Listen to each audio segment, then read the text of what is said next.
हमारा टॉपिक है division algorithm. ये है थ्योरम। इसकी स्टेटमेंट पहले हम करेंगे। Let a and b integers with b greater than 0। A और बी दो इंटीजर्स हैं, बी जो है वो पॉजिटिव है। Then there exist unique integers q and r. दो यूनिक इंटीजर एग्जिस्ट करेंगे q and r with the property that a is equals to b q plus r. Q and r दो unique integers होंगे तो हम a को लिख सकते हैं बी क्यू प्लस आर की फॉर्म में। जैसे कि अगर हम ले लें हमारा a is equals to 32, b को ले लें 6 और हम डिवाइड करें 32 को बाय 6। 6 5 ज़ा 30, ठीक है। तो ये हमारा रिमाइंडर आ गया, ये क्वोशंट आ गया। तो हम 32 को लिख सकते हैं 6 इंटू 5 प्लस 2। 32 क्या था ए, 6 था हमारा बी, 5 है क्वोशंट एंड 2 है रिमाइंडर। ये हमारी बन गई प्रॉपर्टी। यही प्रॉपर्टी को हमने सेटिस्फाई करवाना है, ठीक है। एग्जिस्टेंस पहले हम करेंगे। Let us consider a set. हमने एक सेट एस कंसीडर किया, उसमें एलिमेंट हमने लिए ए माइनस एक्स बी टाइप के, और ए माइनस एक्स बी जो एलिमेंट है वो पॉजिटिव होना चाहिए और एक्स जो है वो इंटीजर होगा। हम पहले प्रूव करेंगे the set S is non empty for any value of a. तो सेट एस है वो नॉन एम्प्टी है ए की हर वैल्यू के लिए। केस 1 करेंगे, अगर ए जो है वो पॉजिटिव है, a is greater than equals to 0।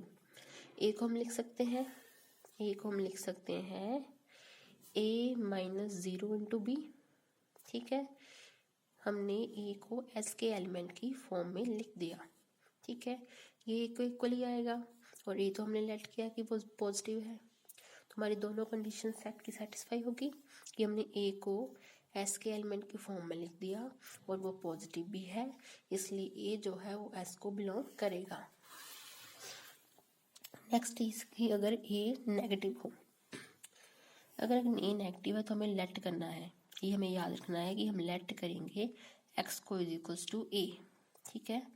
X को ए पुट करो, हमारे पास था ए माइनस एक्स बी।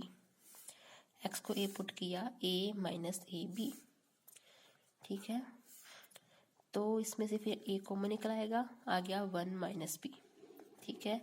ये हमारा एस का एलिमेंट है, ये हमारा एस का एलिमेंट तो है ही। हमने प्रूव करना है कि ये ग्रेटर देन 0 है, तो ये एस को बिलोंग कर जाएगा। ये एस के एलिमेंट की फॉर्म में है, अगर हम इसको पॉजिटिव प्रूव कर दें तो ये एस को बिलोंग कर जाएगा, ठीक है। अब हम बी पर कंडीशंस लेंगे। बी जो है हमारा पॉजिटिव है, हमने स्टेटमेंट में ही किया था बी इज ग्रेटर देन 0। बी अगर पॉजिटिव है मतलब वो पॉजिटिव इंटीजर है, पॉजिटिव इंटीजर है, 0 से बड़ा है, मतलब उसकी वैल्यू या तो 1 होगी या 1 से बड़ी होगी। If b is equals to 1, अगर b की वैल्यू 1 के इक्वल है तो यहाँ पर b को 1 पुट कर दो, a इंटू 1 माइनस 1, 1 माइनस 1 0, ये वैल्यू आ गई 0। अब 0 तो 0 के इक्वल ही है, ठीक है। हमने ये प्रूव करना था कि a माइनस ए बी इसको ग्रेटर देन इक्वल्स टू 0, ठीक है। इसकी वैल्यू इक्वल्स टू 0 आ गई, तो ये इसको बिलोंग कर गया। Next is if b is greater then 1, अगर b की वैल्यू 1 से बड़ी है, b अगर 1 से बड़ा है, अगर हम 1 में से b को माइनस करें तो नेगेटिव आंसर आएगा। जैसे हम b को अगर 2 ले लें, 1 2 से बड़ा है, 1 इज लेस देन 2, 2 जो है 1 से बड़ा है, तो 1 में से अगर हम 2 को माइनस करें गए तो नेगेटिव आएगा। 1 में से उससे बड़ी टर्म को माइनस करेंगे तो नेगेटिव ही आएगा हमारा लेस देन 0, ठीक है। अब हमारा 1 माइनस बी लेस देन 0 है और हमने लेट किया था कि हमारा ए भी लेस देन 0 है, ये भी नेगेटिव है, ये भी नेगेटिव है। दो नेगेटिव नंबर्स को मल्टीप्लाई करेंगे तो पॉजिटिव आएगा, a into 1 minus b is greater than 0 आ गया, ठीक है। अब भी हमने यही तो प्रूव करना था कि हमने एलिमेंट ये तो दिखाया था ही कि ये हमारा एलिमेंट जो है एस के एलिमेंट जैसा है, इसको हमने बस ग्रेटर देन और इक्वल टू 0 प्रूव करना था। ये ग्रेटर देन 0 आ गया, मीन्स ये एस को बिलोंग कर गया। मीन्स एस जो है वो नॉन एम्प्टी है for a greater than equals to 0 and less than 0।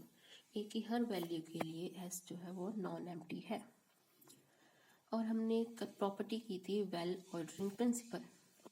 Well ordering principle कहता है कि अगर हमारे पास कोई पॉजिटिव इंटीजर्स का सेट है नॉन एम्प्टी सेट है पॉजिटिव इंटीजर्स का, देन उसमें एक स्मॉलेस्ट लीस्ट एलिमेंट एग्जिस्ट करता है।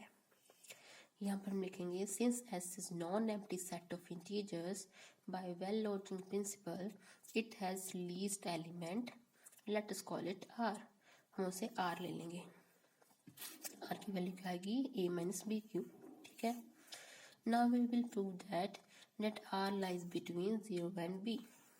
ठीक है, आर जो है वो 0 से तो बड़ा ही है, ग्रेटर देन इक्वल टू 0। क्यों?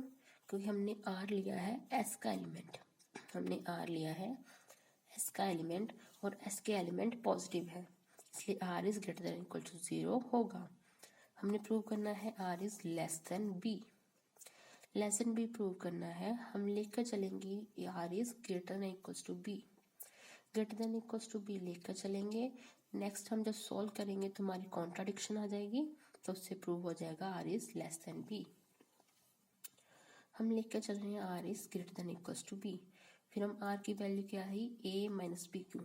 ये पुट करेंगे कैसे, ए की वैल्यू थी बी क्यू प्लस आर, वहाँ से आर की वैल्यू आ जाएगी ए माइनस बी क्यू, वो हम यहाँ पर पुट कर देंगे। फिर बी को इस साइड लेके आएंगे, क्या बना a minus b q minus b is greater than equals to 0। a फिर दोनों में से b कॉमन आ गया, q प्लस 1 इक्वल्स टू 0। ठीक है, अब ये जो है एलिमेंट, ये भी s के एलिमेंट की फॉर्म में है, a माइनस एक्स बी की फॉर्म में है। x की जगह यहाँ पर आ रहा है q प्लस 1, x इंटीजर होना चाहिए, q प्लस 1 भी इंटीजर है। ठीक है, और ये ग्रेटर देन इक्वल्स टू 0 भी है, तो ये एलिमेंट S को बिलोंग कर गया। नाउ हमारे पास था कि R इज स्मॉलेस्ट एलिमेंट, जो हमने किया था R स्मॉलेस्ट था। ठीक है, R की वैल्यू क्या है A माइनस बी क्यू, तो A माइनस बी क्यू भी आ गया स्मॉलेस्ट। ठीक है, इसलिए A माइनस बी क्यू छोटा होगा is less than A minus b q plus 1 से। ठीक है, then a minus b q, इस टर्म को इस साइड ले आएंगे, minus b plus b q plus 1 is less than 0। Brackets open करेंगे, प्लस से minus b a cancel out हो जाएगा, minus b q plus b q cancel out, बचेगा b less than 0। B less than 0 आ गया, but हमारा पास था starting में कि B is greater than 0।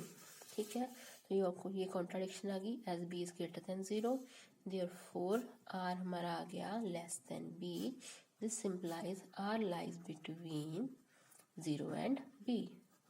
r जो है वो 0 एंड b के बीच में लाई करेगा। अब हम करेंगे यूनिकनेस। यूनिकनेस में था अगर हम a को लिख सकते हैं बी क्यू प्लस आर की फॉर्म में, देन q और r यूनिक इंटीजर्स होंगे। ठीक है, हम इसको यूनिकनेस को प्रूव करेंगे, उसके लिए हम q की जगह q डैश ले लेंगे और r की जगह r डैश। कि हमारे पास दो इंटीजर आ रहे हैं, दो आ रहे हैं q dash and r dash. ठीक है, let us suppose that there are integers q dash and r dash such that a को हमने लिख दिया b q plus r lies between 0 and b, and a को ही लिखना है b q dash plus r dash lie between 0 and b। हम prove करेंगे कि r डैश के इक्वल है और b q डैश के इक्वल है, ये दोनों इंटीजर्स यूनिक है। ठीक है, फॉर कन्वीनियंस हम लेट कर लेंगे कि r डैश r से बड़ा है। ठीक है, अब ये दोनों वैल्यूज एक ही थी अब ये दोनों वैल्यूज एक ही थी, तो ये दोनों इक्वल हो जाएंगी। B q plus r is equal to b q dash plus r dash. B q plus r, ये इस साइड आगे माइनस माइनस इक्वल टू 0। इन दोनों टर्म में से हम b को कॉमन निकालेंगे, तो आ गया q minus q dash plus r minus r dash equal to 0। फिर b into q minus q dash is equal to ये आ जाएगा माइनस ऑफ ये प्लस था साइड जाकर माइनस आर डैश। ठीक है, ये बन गया p of q minus q dash minus को अंदर एडजस्ट कर लेंगे तो बन जाएगा आर डैश माइनस आर। ठीक है, तो हमने यहाँ पर क्या लिखा है, हमने लिखा b into q minus q dash is equal to are dash minus r. हमने आर डैश माइनस आर को दो नंबर्स की प्रोडक्ट में लिखा है। ठीक है, अगर हमारे पास कोई नंबर है जैसे 16, इसको हम लिख सकते हैं 8 इंटू 2। किसी नंबर को अगर हम दो नंबर्स की प्रोडक्ट में लिखें तो दोनों नंबर इस नंबर को डिवाइड करेंगे। 16 को हमने लिखा 8 एंड 2 की प्रोडक्ट में, देन 8 भी 16 को डिवाइड करेगा एंड 2 भी 16 को डिवाइड करेगा। ऐसे हमने आर डैश माइनस आर को लिखा है दो नंबर्स की प्रोडक्ट में b and q minus q dash. This means b भी आर डैश माइनस आर को डिवाइड करेगा एंड दिस नंबर भी डिवाइड करेगा आर डैश माइनस आर को। तो हमने लिख दिया b divides r dash minus r, b divides r dash minus r. Straight line का मतलब होता है डिवाइड्स। एंड हमारा जो आर डैश माइनस आर है वो तो पॉजिटिव ही है, is less than equal to are dash. R dash minus r, अगर आर डैश में से कोई नंबर माइनस करेंगे तो वो आर डैश से छोटा ही होगा। जैसे अगर हम 8 में से 2 माइनस करेंगे तो वो 8 से छोटा ही होगा, इसलिए R dash minus are is less than equal to are dash. और R dash is less than equal to b, ये तो हमने लेट ही किया था स्टार्टिंग में, यूनिकनेस के स्टार्टिंग में। ठीक है, यहाँ से आ गया dash r dash minus are is less than b, यहाँ से आ गया r dash minus are is less than b. That is कि हमारा b आ गया is greater than r dash minus r. b हमारा बड़ा है आर डैश माइनस आर से, b बड़ा है आर डैश माइनस आर छोटा है। कोई बड़ी टर्म अपने से छोटी टर्म को डिवाइड नहीं करती। जैसे हम ले लेते हैं 14 जो है वो 2 को डिवाइड करेगा नहीं करेगा पर पॉइंट्स में करेगा, एग्जैक्ट डिवाइड नहीं करेगा। बट 2 जो है वो 14 को एग्जैक्ट डिवाइड कर देगा। ठीक है, कभी भी बड़ी टर्म अपने से छोटी टर्म को डिवाइड नहीं करती, इसलिए b जो है वो आर डैश माइनस आर को डिवाइड नहीं करेगा।